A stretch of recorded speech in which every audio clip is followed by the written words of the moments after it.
Jangan lupa subscribe YouTube channel Metro TV News dan jangan lupa nyalakan notifikasinya. Pemirsa, hari ini kasus positif COVID-19 di Indonesia bertambah 13.094 kasus, sehingga total kasus positif COVID-19 di Indonesia mencapai 1 juta kasus lebih. Dan untuk membahasnya sudah bergabung dari luar studio Ketua Satgas COVID-19 Pengurus Besar Ikatan Dokter Indonesia, Zubairi Jurban. Selamat malam Pak Zubairi. Selamat malam Mas, apa kabar? Baik Pak, ini kita lihat 1 juta kasus, apa catatan Anda Pak Zubairi? Iya, sebetulnya memang bisa diduga sebelumnya kalau kita lihat perkembangan dalam beberapa minggu terakhir ini. Jadi kenaikan kita memang selalu 10.000 lebih, sehingga memang bisa tembus 1 juta dan sekarang sudah tembus 1 juta. Namun di pihak lain kita juga harus melihat, kita kan posisi di internasional di banyak negara itu pada posisi nomor 19. Artinya sekarang ada 19 negara yang jumlah kasusnya di atas 1 juta. Indonesia masih di paling bawah sih.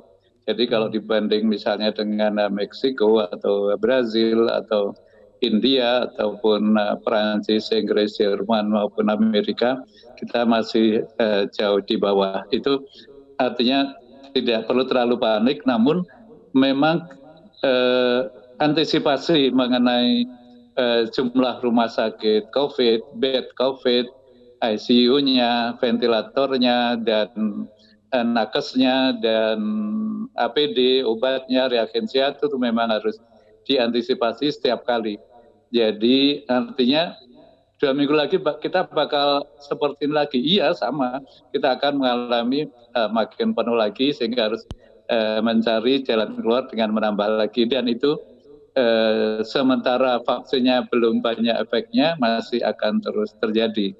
Jadi memang benar kita harus antisipasi, dan tentu itu kan di ujungnya, tapi di awalnya tentu pencegahan penularan penting. Jadi mohon masyarakat lebih ketat untuk menerapkan protokol kesehatan.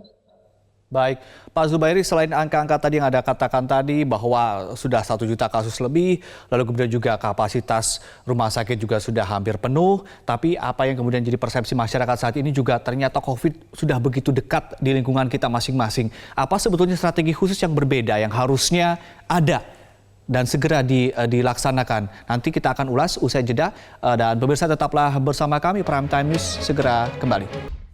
Baik, mengurangi laju penularan dari virus, kita akan kembali berbincang bersama Pak Zubairi. Apa strategi khusus yang berbeda untuk kemudian mengurangi laju penyebaran virus, Pak Zubairi? Iya, itu kan mengurangi, jadi mengenai prevention, mengenai pencegahan penularan.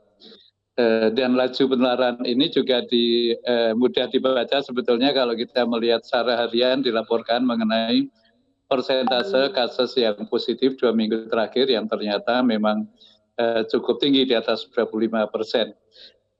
Nah, resepnya apa? Resepnya sebetulnya sudah kita kerjakan, namun belum dengan kapasitas penuh, belum dengan intensitas penuh. Jadi kita katakan mulai dari tes, misalnya tes ya kalau bisa ditambah lagi. Kemudian mengenai pakai masker, mengenai cuci tangan, itu masih banyak juga yang belum mempraktekkan. Jadi ini selain perlu edukasi, reedukasi, dan direpetisi, diulang berkali-kali, ya juga perlu juga penambahan strategi, misalnya peer group education. Jadi kalau ada pemuda-pemuda yang nggak begitu paham, ya kita training saja para pemuda beberapa orang untuk bisa melatih teman-temannya. Kemudian tokoh agama kelihatannya belum begitu banyak aktif untuk memberi penyuluhan kepada masyarakat yang mempercayai mereka, baik di gereja, baik di masjid, baik di pesantren.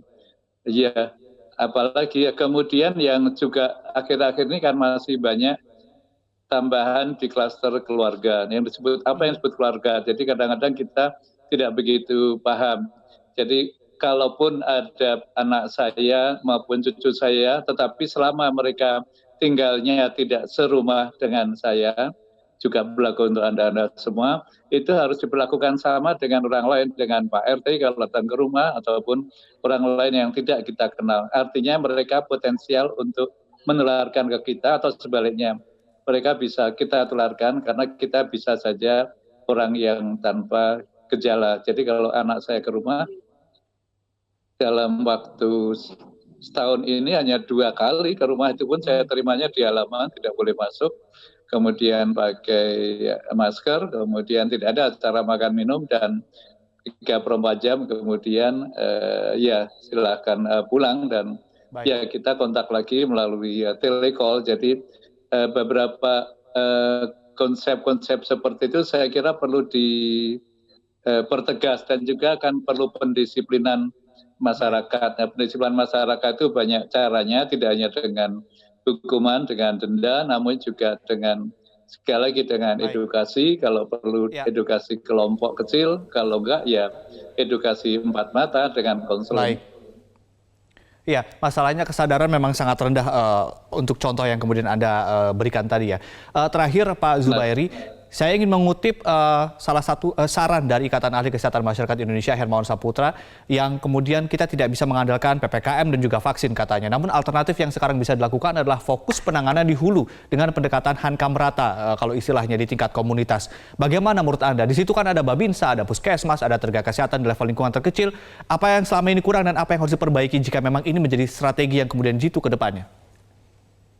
Iya, itu angka merata, iya ide yang bagus. Namun sama juga dengan PPKM ataupun PSBB, kalau hanya tunggal nggak banyak manfaatnya. Jadi memang harus semua upaya ikhtiar itu harus dijalankan oleh semua lini, di semua lini, oleh semua dari kita. Baik oleh pemerintah, oleh Kemenkes, oleh Satgas Nasional, oleh media. Working with the media penting sekali di sini. Namun juga kita sebetulnya tidak perlu terlalu khawatir. Setiap hari Minggu malam saya mengikuti laporan yang dipimpin oleh Pak Doni Monardo. Jelas sekali di situ bahwa setiap daerah itu menyiapkan dengan amat baik sebetulnya. Jadi bagaimana nih, ternyata udah hampir bagus, udah hampir habis tempat tidurnya, terus mereka lagi merancang beberapa rumah sakit A, B, dan C untuk ditambah. Jadi rasanya kita juga perlu khawatir, namun tidak perlu panik. Saya kira cukup banyak yang telah dikerjakan. Baik, terima kasih Pak Zubairi telah berbagi bersama kami di Prime Time News.